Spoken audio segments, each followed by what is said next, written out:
قرآن مجمل آمنت بالله كما هو بأسمائه وصفاته وقبلت جميع أحكامه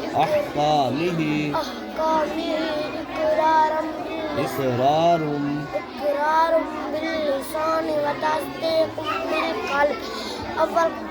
بسم الله الرحمن الرحيم. أول كلمة تحية من قال لا إله إلا الله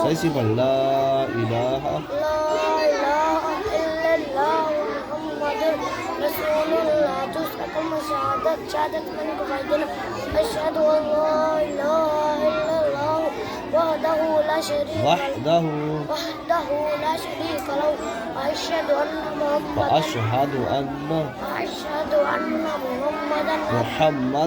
محمدا عبده ورسوله.